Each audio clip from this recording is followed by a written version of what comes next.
brought you by Silver Pumps and Motors. Top quality और consistent performance के लिए सिर्फ सिल्वर पंप्स नाम याद रखना. ఇళయరాజా గురించి తెలిసిందేగా, ఏది ఓ పట్టాన వదలరు.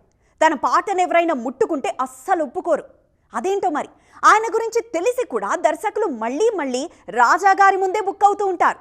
తాజాగా మరో సినిమాకు కూడా తన లీగల్ నోటీసుల పవర్ చూపించారు మాస్ట్రో. మరి ఈ కాంట్రవర్సీ కథ ఏంటి? ఇళయరాజా ప్రత్యేకంగా పరిచయాలు అవసరం లేని పేరు. ఈయన పాట ఎంత హాయిగా ఉంటుందో ఈయన తీరు అంత కఠినంగా ఉంటుంది. తన పాటను ఎవరైనా అనుమతి లేకుండా వాడుకుంటే చుక్కలు చూపిస్తారు మాస్ట్రో. గతేడాది మంజుమల్ బాయ్స్ టీంకు ఇది బాగా ఎక్స్పీరియన్స్ అయింది. గుణా సినిమా పాటను వాడుకున్నందుకు పెనాల్టీ వేశారు.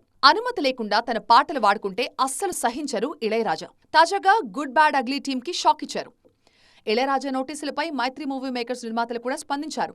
తాము ఆడియో కంపెనీల నుంచి నో అబ్జెక్షన్ సర్టిఫికెట్ తీసుకున్నాకే ఆ పాటలు వాడుకున్నామని, ఆ పాటలపై పూర్తి హక్కులు వాళ్లకు మాత్రమే ఉంటాయని తెలిపారు మైత్రి రవిశంకర్.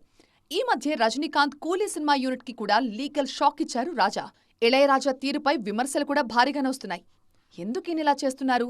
ఆడియో కంపెనీ నుంచి అనుమతులు తీసుకుని పాటలు వాడుకుంటే తప్పేంటి అంటున్నారు. గతంలో తన ప్రాణమిత్రుడైన ఎస్పీ బాలసుబ్రహ్మణ్యంకి కూడా నోటీసులు పంపి అప్పట్లో సంచలనం సృష్టించారు మాస్ట్రో. మొత్తానికి ఇళయరాజా తీరు అందరికీ షాక్ ఇస్తోంది.